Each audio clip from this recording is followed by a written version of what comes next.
Now, if you've got a laptop, you'll know how atrocious the sound can be on them because they're tiny little speakers, or should that be tinny? There's not even much mid-range, let alone bass, is there? The other thing is, of course, because of the nature of the beast, it's rather compact. So they do tend to run a bit hot when they're working hard. This is a friend of mine's laptop, and what she's done for the time she's had it so far is to put this underneath it. This is two 5-volt cooling fans, and you line them up roughly with the vents underneath the set and then switch on, plug it into its USB thing, and it provides a bit more additional ventilation, stops the system running so hot. So of course this is all very well till the cheap and nasty offering from Walmart started to pack up. It shows a tendency to lose fan blades, and of course that makes the motors run out of balance, and then you get a loud whir, and it's just not good. And then of course you've got the sound problem.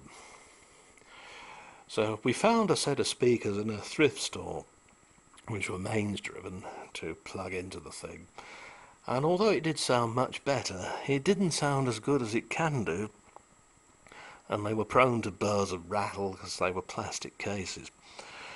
Now my friend, she's a staunch fanatic about the American Civil War between 1861 and 65.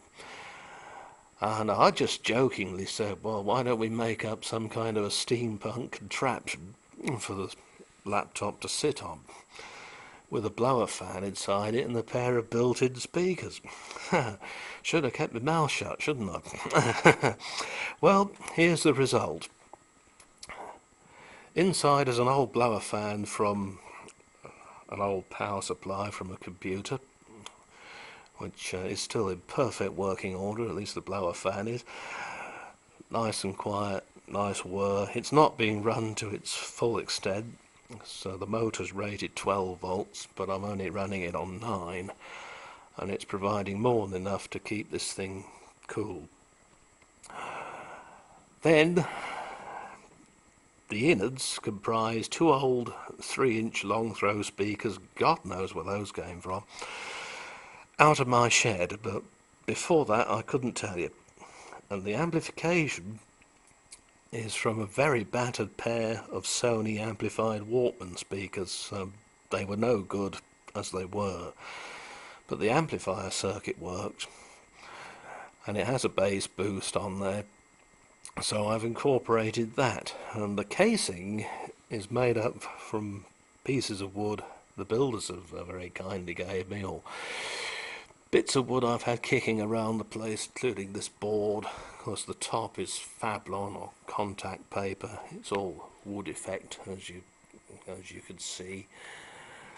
The brass is just plastic stuff that just happens to look like brass. And again here I've cut it so that it looks, well, pretty much the sort of thing they would have had they had, and it's an awful stretch of the imagination, isn't it, such equipment back in 1862 or whatever. But the sound on this thing is absolutely marvellous compared to how it was now. It has got a fair bit of bass on there. It's not ear-popping, of course, from 3-inch speakers you wouldn't think it would be. But I've kept the volume control of the Sony amplifier circuit, and this switch turns the amplifier off, and the speakers can then be fed directly, or turn it on, the little pilot light comes up. The whole system turns on from this switch,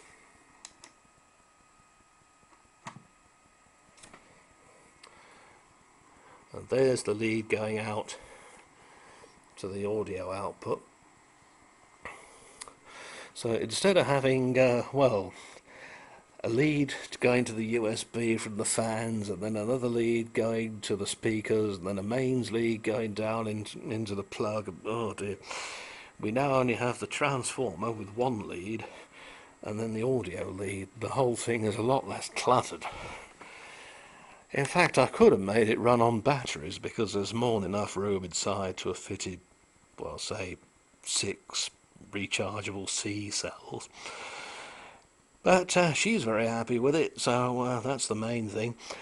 It stands on rubber feet that came from a Toshiba turntable my father had, and he completely buggered up the tone arm, so there was no chance of resurrecting that.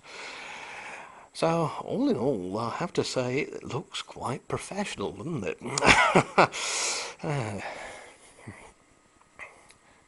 I'll move back a bit. There we are. That's a bit better. It's got this screensaver on it from a firm called Freeze.com, this has, and that may or may not be a good thing, because quite a few people have told me that this comes with quite a lot of spyware, shall I say, adware. So it keeps making adverts come up on your screen and can even slow your system down a bit. So she's going to have a go at getting rid of that directly. And I can't say I blame her, really. I never did put it on mine. I thought, whoa, no, I'm not doing that. I don't care. I know, that makes me a chicken, so be it. Yeah.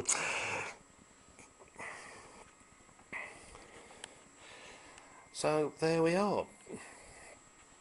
You can see it's quite a solid thing. It's certainly a lot more solid than it was sitting on those little fans. They fold out.